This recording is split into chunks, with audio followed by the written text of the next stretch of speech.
Hi everyone. Sum of min termsல ஒரு example பார்க்க போறோம்.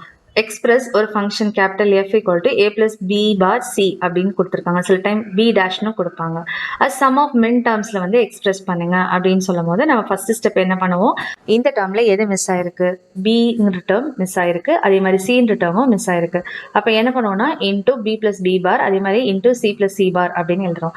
செகண்ட் டேர்மில் எது மிஸ் ஆயிருக்கு, A, அப்போ இன்டூ A plus A barன்னு எழுதியாச்சு. நெக்ஸ்ட் என்ன பண்ணோம், உள்ள எல்லாத்தையும் வந்துட்டு எக்ஸ்பேண்ட் பண்ணி எழுதணும். அப்போ ஃபர்ஸ்ட் நான் என்ன பண்ணுறேன்னா ஏ எடுத்துகிட்டு வந்து உள்ள வந்து மல்டிப்ளை பண்ண ஏபி ப்ளஸ் ஏபி பார், அதே மாதிரி இன்டூ சி பிளஸ் சி பார்னு இருக்கு. திரும்பவும் இந்த சி பிளஸ் சி பாரை உள்ள போடும்போது ABC plus AB bar C bar அப்படின்னு சொல்லி வரும். ரெண்டு வாட்டி இதை எக்ஸ்பேண்ட் பண்ணி எழுதுறோம். அதே மாதிரி இந்த சியை வந்துட்டு ஏபி பார் சியும் ஏபி பார் சி பார்னு எழுதியாச்சு. அதே மாதிரி இந்த சைடு பார்க்கும்போது இதையும் உள்ள ஏற்கனவே மல்டிப்ளை பண்ணியாச்சு, ஏபி பார் சியும், அதுக்கப்புறம் பார்த்தீங்கன்னா ஏபி பார் சின்னு இருக்கு.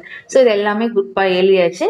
ரீஅரேஞ்ச் பண்ணிடணும், அதாவது ரீஆர்டர் பண்ணிடுறேன். ரீஆர்டர் பண்ணக்கப்புறம் ரிப்பீட்டட் டைம் இருக்கான்னு செக் பண்ணுறேன். ஓகே, எல்லாமே இருக்கிறத வந்துட்டு நெக்லெக்ட் பண்ணி ஒரு சிங்கிள் டைம் மட்டும் எழுதுறேன்.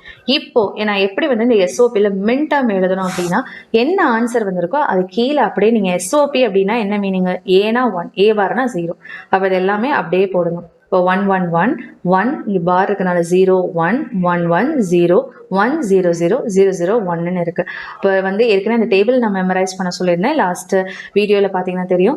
111னா என்ன மீனிங், 7ன்ற நம்பர், 101னா 5, 110னா 6, 100னா 4, 001 அப்படின்னா வந்துட்டு 1ன்ற மீனிங். ஸோ இதையும் ரீஆர்டர் பண்ணி எழுதிட்டீங்கன்னா that's it. This is the sum of min term. Thank you.